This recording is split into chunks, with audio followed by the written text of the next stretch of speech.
Okay. So kani ang unang length kung mag-reading mo gikan sa Mediacon dapat taas ang kinatasan kana yung lusi.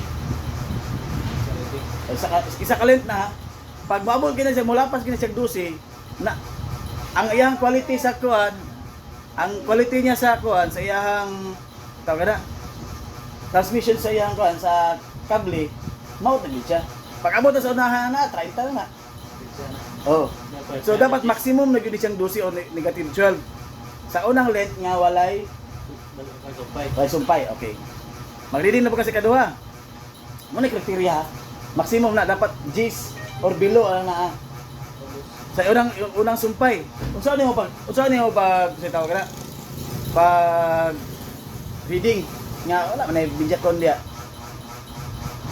na imo na nakuan imo na nauna-unaan okay unsa ni mo pag reading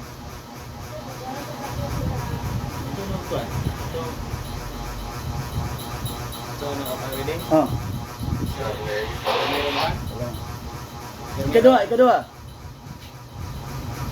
Putol man eh, sumpay na dira. Nga readingan. So ilo gila dira dapita kay may reading man na putol man na dapita. So ano siya pa reading? Wala kay maagi sa pag-reading, di ba? So katong badya o TBS nato si charger nga 12 volts, 5 volts. Anong gibuhat dito sa RM? Magbutang ko katong converter niya, ang yang saksakanan niya okay niya ang katong pin sa Mediacon, ang tumoy niya is katong sa USB. Saksak ko sa USB para ma-power up ang ito ang Mediacon. Readingan naman ikaduha. Diri na may saksak ang ikaduha nga putol sa Mediacon. Din ato sa tupikas tumoy, mag-reading na pug ka. So makita ra dito. Taba anong reading? Dapat ang criteria diri gyapon. Maximum 12, maximum 12. Pag abot diri na po si katulo, same ra gyapon imong buhaton sa ikaduha. Basta ang criteria balik inani ra gyapon. Maximum 12 ra gyapon. Pag mulapas gani siya, panalitan. Karon 19 man ang first kuan ninyo. Pero unya ra pagputol, pag na unya na gyud siya nga readingan tanan. Inya naman tong ang first case 19 naman. Pitaon ninyo, subayon niyo ang mga kable. Kung apiki. Kung wala may makita nga apiki nga kable, putlas to nga. Readingin na po ninyo. Asa lapitang okay. Ang isa ka length, o isa ka kilometro, kas alam nimo na siya. Kalon, putlon. Para dili kasi budak ka reading. Sa panalitan, pag putol nimo dire pita, 19 nadiri ang katong Mediacon. Pag reading nimo dire pita, 19 ra gyapon. Putlon na mo siya na dire bes sa dire pita. Ora, unang sunod poste. Pag bati gyapon, pila na 400 na. Kung abot ka dire pita, bati ka mo reading. Then iba po di siya readingan. Ug bati mo gyapon dili. Kung maabot na kasi mga 200, doon na nakaposte ang imong kan. Tatagal na lang mo siya diretso sa pinakamin. Wala gamay ra putol. Tapos tong gibuhat sa kan maka-RM ba.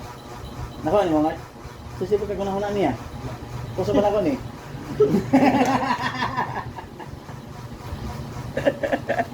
Don. Unsa ka ton? Wala magagawa. Wala ka sa muna ton. Na. Unsa man be? Pila may maximum nga kuan nga reading be? Pila? 12. Hindi na gid. Dapat galing maximum price. Ano technique? Basta wala tayo OTDR, kaya itong gamiton. Ang kanito ito niya, kay medyo dugay lang siya, pero ang kakon niya, kaya makita ang mo ang quality sa iyang lapos ba, sa iyang transmission, sa iyang laser niya, o sa iyang data transmission niya.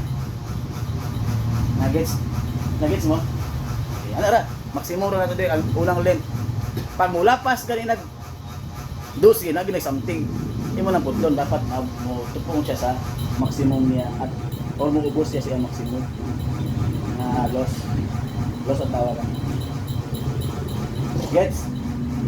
Ugma man ito yung buhaton. Kaya mong gibuhat ba ganiya? Huwag ka sabot yung gibuhat. Huwag ka sabot. Reading na ka dito. Nga anak daro yung reading niya ng pasan. Oo, lagi. Reading nga ako. Pero wala ni mo na imagine nga. No, reading ako.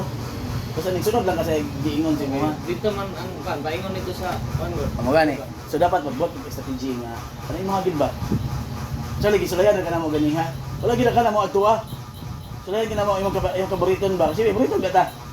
So ang imong kaliburiton same na bag-level sa among kaburiton ba? Diba? Kasi niya lahi ang reading ka. Ay! Yay! Igang mata. O sa lahat nakatinood ton. Wala. Di minsa.